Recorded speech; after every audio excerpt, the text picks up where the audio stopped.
সম্প্রতি ভারী বর্ষণের ফলে রাজ্যের কৃষকদের ব্যাপক ক্ষয়ক্ষতি হয়, ফলে নানান সমস্যায় আছেন কৃষকরা। একই সমস্যায় আছেন চরিলাম চেচুরিমাই এলাকার চাষি সুশান্ত নন্দী।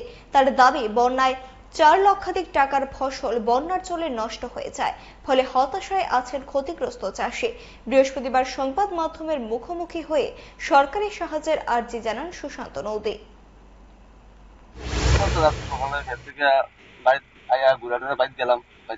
দাদা আপনি নিয়ে আইলাম আইসে দেন ওই গাঙ্গাপানি নদীর জল উঠছে আমরা কার্কো লাউ গচ্চই মানে দুনিয়ার গেছে গা মানে গেছে বহুত নষ্ট হয়ে গেছে আমরা। এখন জলটা কমনে এই পরিস্থিতি ওখানে গাছের অবস্থা তেমন হয়ে গেছে গা, প্রচুর টাকা গেছে খরচ। এই টাকা আমরা কেমনি শুধরাম মানে আমাদের ক্ষমতা নাই আর কিভাবে করুম এটা ব্যবস্থা। কতখানি জায়গা আপনার? আমরা জায়গা আছে প্রায় 5.5-6 খানি সবজি মারা গেছে।